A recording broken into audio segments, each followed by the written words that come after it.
പ്രേക്ഷകരുടെ നേരത്തെ പറഞ്ഞാണ് അതിരപ്പള്ളിയിൽ മസ്തകത്തിൽ മുറിവേറ്റ കൊമ്പനെ ചേർത്ത് നിർത്തിയ ഏഴാറ്റുമുഖം ഗണപതിയെ നിങ്ങൾ ഓർമ്മിക്കുന്നില്ലേ? ഈ കാട്ടാനയ്ക്ക് ഇപ്പോൾ കാലിന് പരിക്കേറ്റു, നടക്കാൻ നല്ല ബുദ്ധിമുട്ടുണ്ട്, കണ്ടില്ലേ?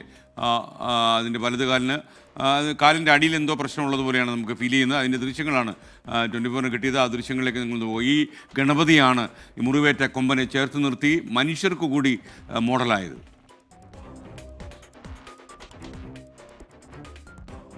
സൂരജ് സജീവ് വിവരങ്ങളുമായി ചേരുന്നു. സൂരജ്, അറിയേണ്ടവരൊക്കെ ഇത് അറിഞ്ഞോ സൂരജ്?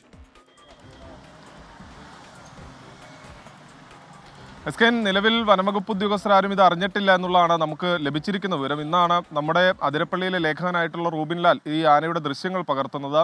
ഈ ആനയുടെ കാലിൻ്റെ അടിയിൽ എന്തോ സംഭവിച്ചിട്ടുണ്ട്, പരിക്കേറ്റിട്ടുണ്ട് എന്നുള്ളതാണ് നിലവിൽ ഈ വന്യജീവി സംരക്ഷകരടക്കം പറയുന്ന കാര്യം.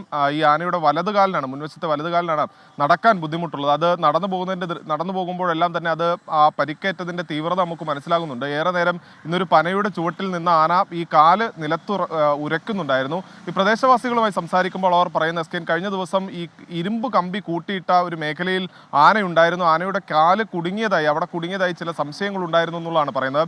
ഇടയ്ക്കിടെ ജനവാസ മേഖലയിലേക്ക് ഇറങ്ങുന്ന ആനയാണ് ഏഴാറ്റുമുഖം ഗണപതി. രാവിലെ ഈ തീറ്റ എടുത്തതിനൊക്കെ ശേഷം ഈ കാട്ടിലേക്ക് വലിയുന്നതാണ് അതിൻ്റെ ഒരു പ്രകൃതം. അങ്ങനെയെങ്കിൽ ഈ ജനവാസ മേഖലയിൽ എത്തിയ സമയത്ത് ഇതിൻ്റെ കാലിൻ്റെ അടിഭാഗത്ത് എന്തോ സംഭവിച്ചിട്ടുണ്ട്, ഒന്നെങ്കിൽ കുപ്പിച്ചില്ലോ അല്ലെങ്കിൽ കമ്പിയോ എന്തോ തറച്ചിരിക്കാം എന്നൊരു നിഗമനമാണ് നിലവിലുള്ളത്. എന്തായാലും വനംവകുപ്പ് ഉദ്യോഗസ്ഥർ ഈ ആനയുടെ ഈ ദൃശ്യം പുറത്തു വന്ന പശ്ചാത്തലത്തിൽ ഇടപെടും എന്നുള്ളതാണ് നമ്മൾ കരുതുന്നത്. ഈ ആനയുടെ വലതുകാലിനാണ് ഇപ്പോൾ പരിക്കേറ്റത് എന്ന് തോന്നുന്ന ദൃശ്യങ്ങളാണ് ഇപ്പോൾ പുറത്തു വന്നിരിക്കുന്നത്. Okay, thank you Sooraj Saji.